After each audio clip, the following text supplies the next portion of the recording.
1.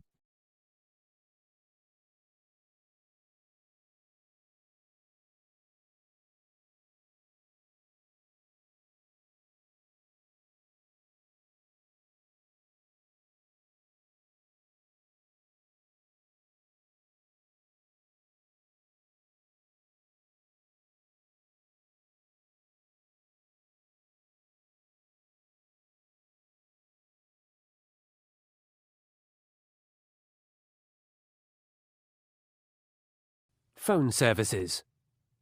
You will hear a woman discussing phone services with a salesman. You have 30 seconds to read questions 1 to 6.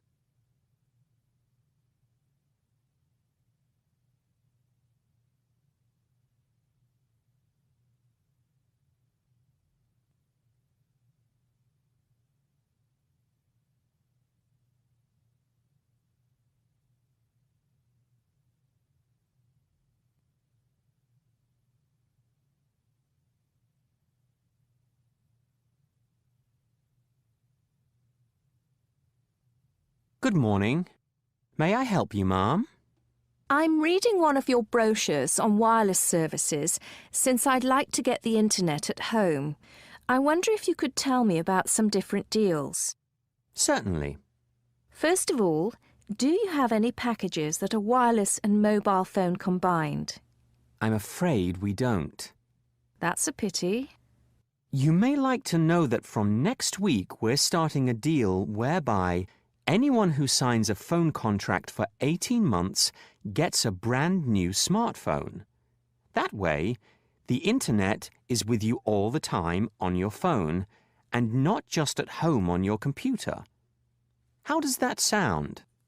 I'm sure lots of people will jump at it, but I don't want the internet with me all the time. I don't need a fancy phone.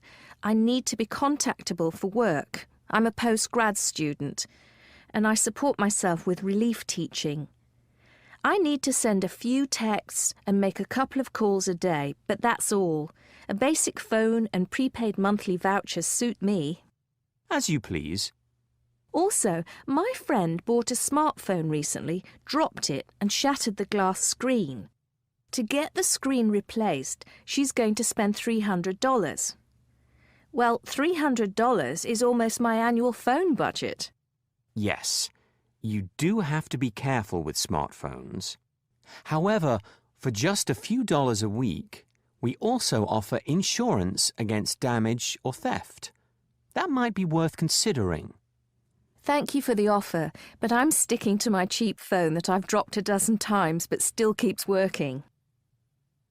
Before you listen to the rest of the conversation, you have 30 seconds to read questions 7 to 10.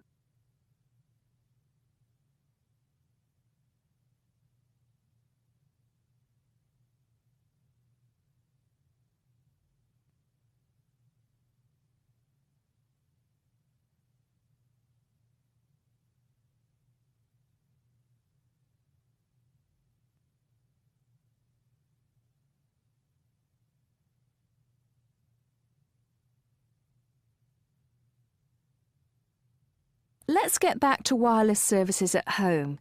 I've brought my laptop and I'd like to see if your modems are compatible. We've got a comprehensive range of modems, so I'm sure we'll find something. What operating system do you have? OS X 12.5. I'll just check that. Sorry, it's OS X 12.9. Yes, several of our modems will work with that. If I choose a deal now, is there any chance I can get my computer set up right away? Absolutely. You can be online in 15 minutes. Really? I know I said I didn't want a long-term plan for my phone, but for wireless, your 24-month plan looks the best. I think it's excellent, ma'am. $80 a month for 10 gigabytes and a modem. If I opt for this contract, what would you need from me now other than the cash? Proof of identification, financial details, and an official letter with your address. Pardon me? Proof of ID, a bank statement, and a letter like a gas bill or a payslip sent to where you live. I'll see what I've got in my purse. Here's my student card. I do online banking now, so no statements. Here's an electricity bill I paid yesterday. I'm sorry to say, Ma'am, but those things aren't enough. You can't sign a long contract without showing your passport or driver's license and something from your bank. Have you thought about the prepaid one-month internet deal similar to the one you already have for your phone? According to your brochure, it's a lot dearer. About 50% dearer than the 2-year contract. Yes, prepaid is always more expensive, but it has fewer obligations. What do you mean? Well, on the 24-month plan, there's also a $200 cancellation fee if you end the service by leaving the country permanently. Goodness, I had no idea such things existed. I'm afraid so. How about 1-year contracts?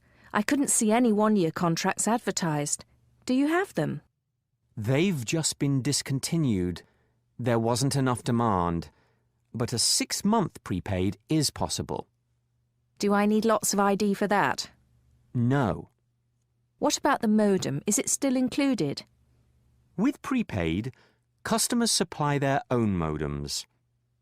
I do, however, have one here for only $110. 110? I think I'll need some time to think things over. Not a problem. That is the end of part 1. You now have half a minute to check your answers.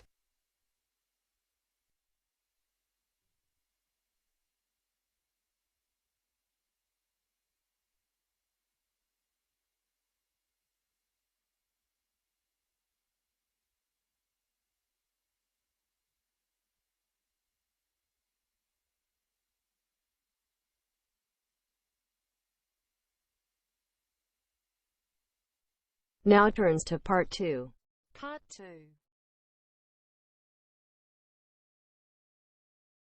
Running a small business. You will hear a man being interviewed about running a small business.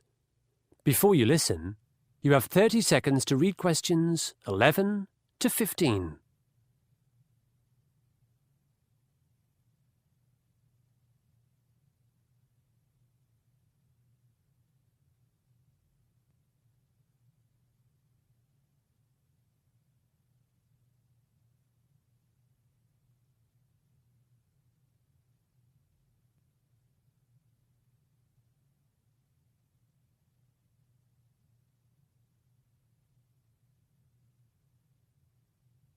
Let's welcome John Lim, owner of Small Business Training, to today's show.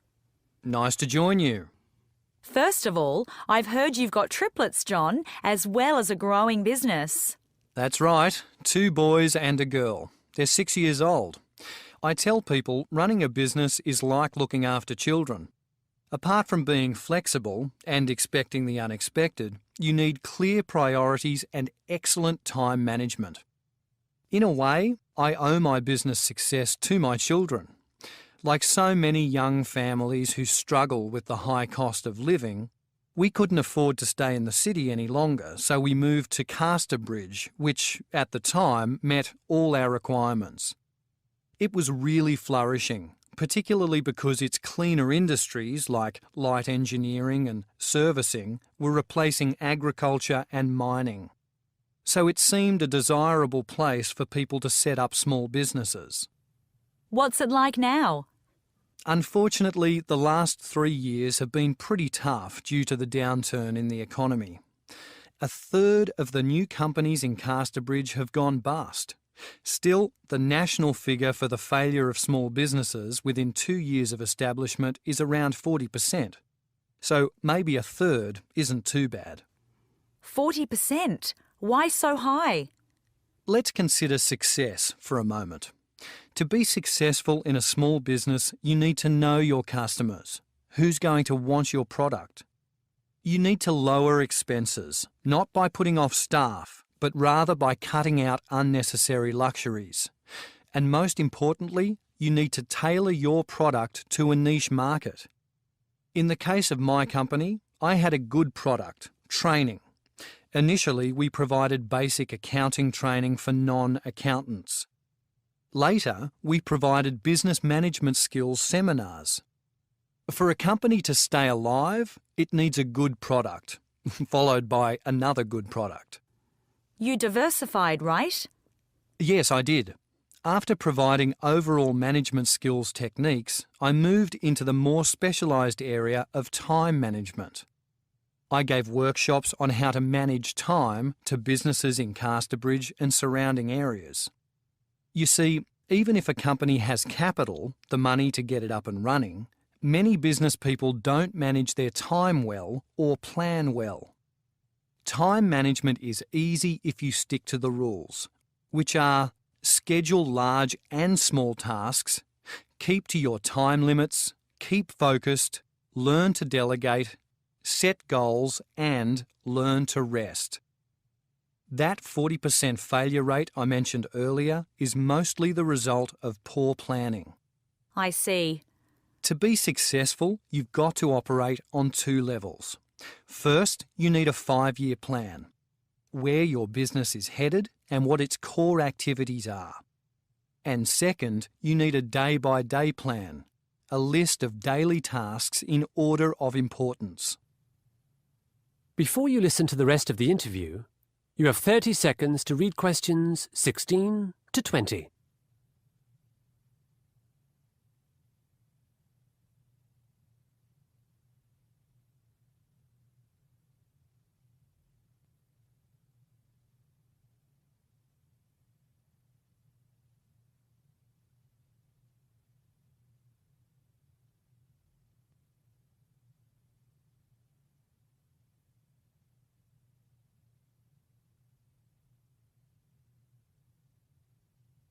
When I spoke to you before the show, you said you were branching out once again.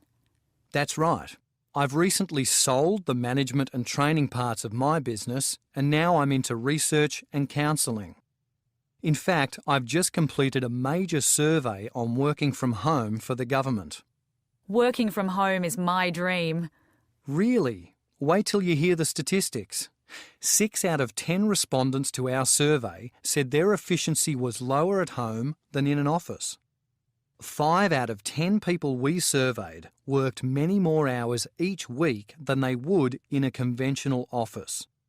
It's all too easy to check your emails after dinner rather than scheduling them into acceptable working hours. And 4 out of 10 people in our survey suffered from loneliness. Loneliness? Perhaps they miss the office gossip or haven't got a pet to talk to. Seriously though, many of us need to socialise because, on the whole, humans are gregarious creatures. Tell me about your counselling work. I'm helping people who've gone bankrupt. As you probably know, this is a dreadful experience, both financially and emotionally. It's one time when you really do need a good accountant so you can come out with something. Indeed. Also, here's a tip. It may sound odd, but if your business does go bankrupt, take a holiday. Have a week in Bali. Or if you can't afford that, head off to a lake, a beach, or a national park. And then shrug your shoulders and go on. Life goes on. Yes, it does. Many thanks for your insights, John. That is the end of part 2. You now have half a minute to check your answers.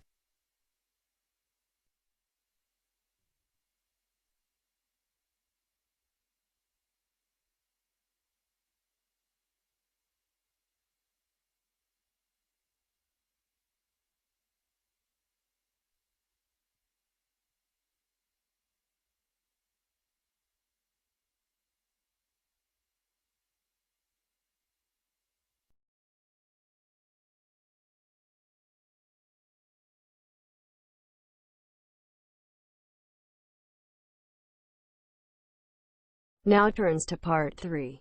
Part 3. Essay writing skills. You will hear two university students discussing their essays. Before you listen, you have 30 seconds to read questions 21 to 26.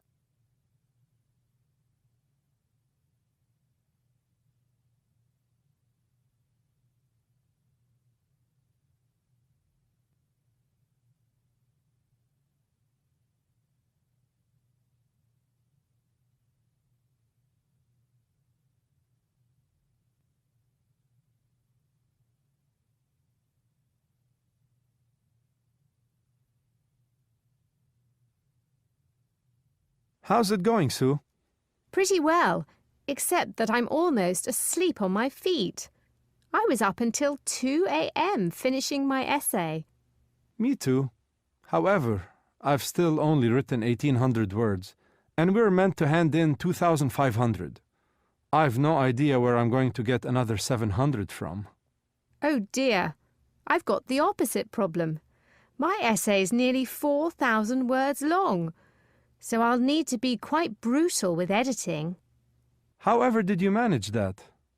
I'm really interested in the topic, so I did lots of independent research. I've got a pretty thorough knowledge of the HDI now. The HDI? The Human Development Index. You know, the list of indicators for health, income, sustainability. Yeah. What statistics did you draw on for your discussion of poverty? Don't ask. The graphs and charts I found I didn't know how to describe. So in the end, I cut and pasted a table and a paragraph from my friend Abdul's essay. He took this course last year. I don't really understand any of the stuff I copied from him either, but he passed, which is all that counts. I see. Before we meet our tutor, Sue, I wonder if you could do me a favor. When I had my consultation with him last week, he crossed out so much of my first draft that I had to start all over again. OK, show me your first page. Well, you might add a sentence to your introduction. It's not clear to me which argument you support, or is that in the conclusion? But if I add one sentence to the introduction, that's only another 20 words. True. Skimming through this, it seems you've used two sources for research, whereas our lecturer insisted that we have at least 5. This quote on the second page is really long. It is relevant, but I hope you realise quotes aren't counted in the word limit. So now, I don't even have 1,800 words. How about I take away the quotation marks so it'll look like my own writing? I don't think that'll work. In fact, it's plagiarism, stealing from another writer. Our essays are put through a computer program to check what's copied from elsewhere. I don't get why people care about plagiarism. In my country, that's how we learn. At secondary school here, some students do copy, but at university, we should develop our own ideas. What if I don't have any ideas? Then it's time to get some. Before you listen to the rest of the conversation, you have 30 seconds to read questions 27 to 30.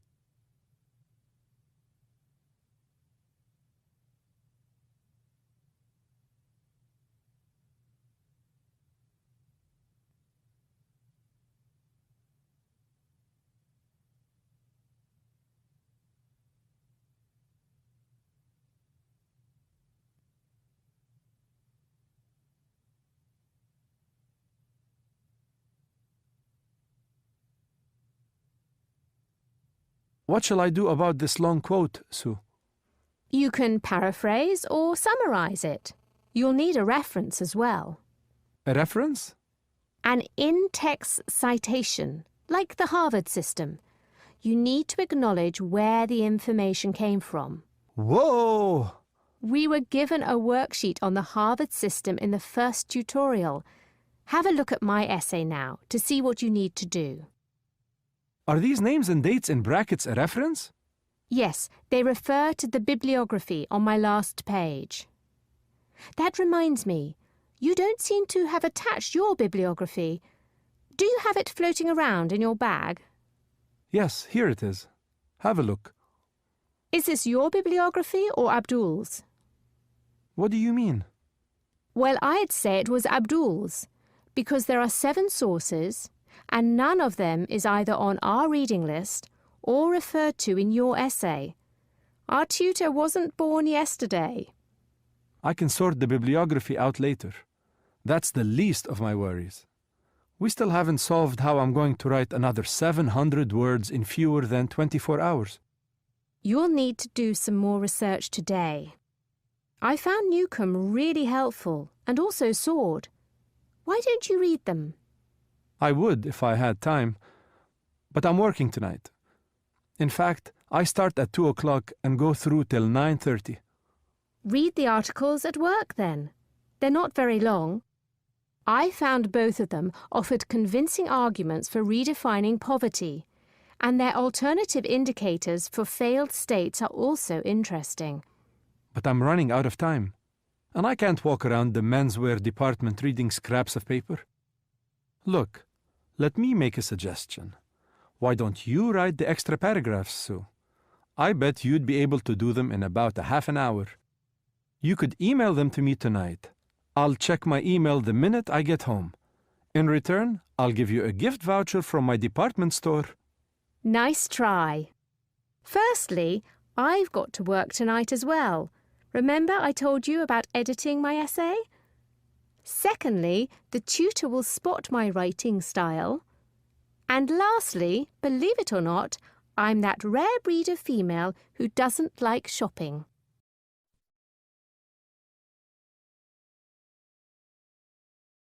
That is the end of part 3. You now have half a minute to check your answers.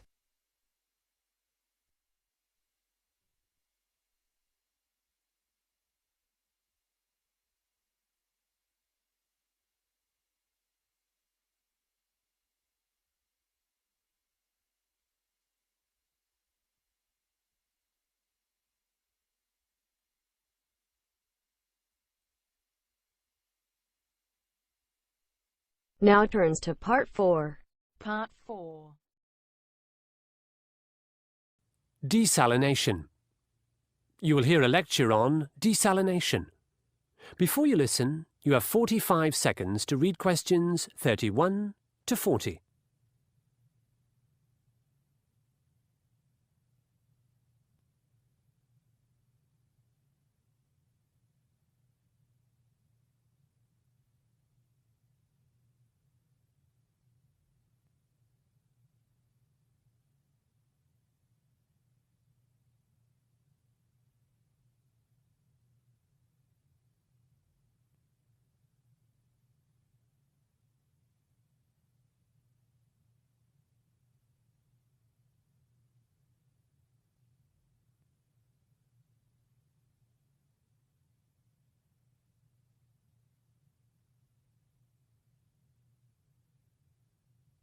In an era of climate change, many countries no longer have the rainfall they used to have. Furthermore, with population increase, the already depleted groundwater supplies are running out. Therefore, worldwide governments, cities, industries, and ocean-going ships have opted for desalination. There are various methods of desalination used in the world today. There's solar desalination, geothermal desalination, multi-stage distillation, and saltwater reverse osmosis desalination.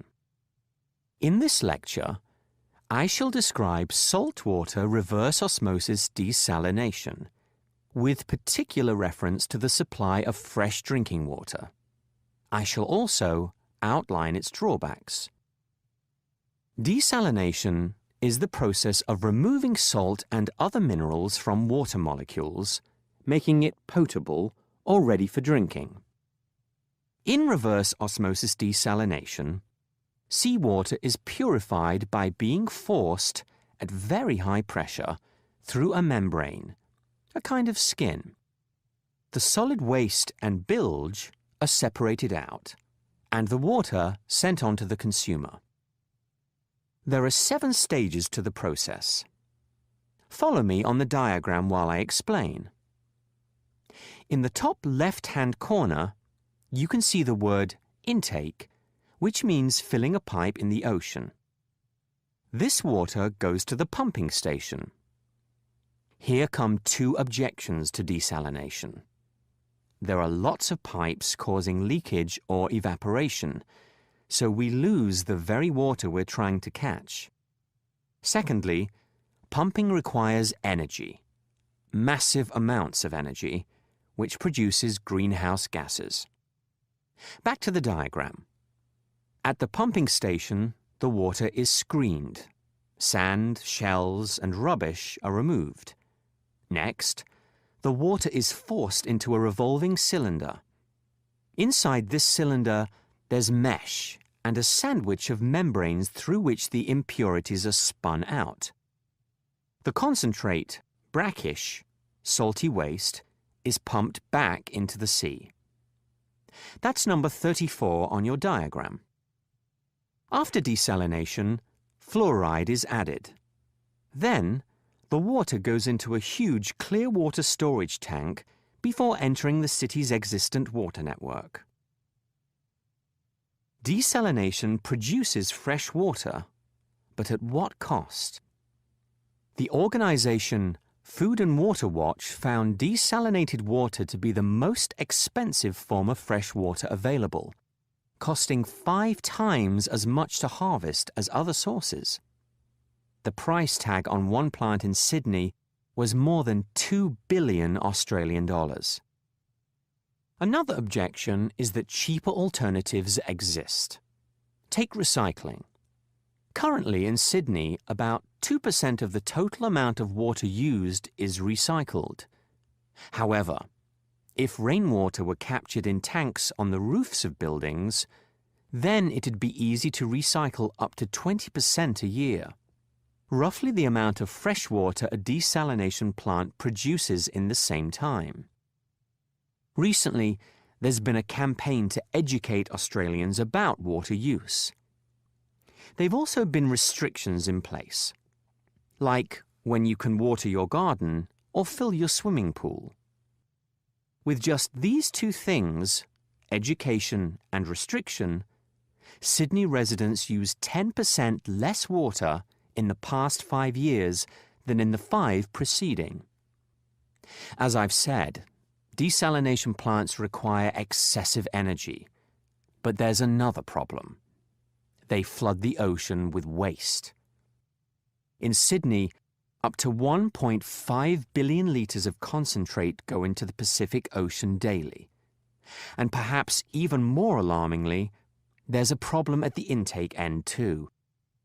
Marine biologist Sylvia Earle has commented on the hidden environmental cost of desalination by claiming that ocean water is filled with living creatures, and most of them are lost in the process of desalination. You might be asking, why were desalination plants built in the first place?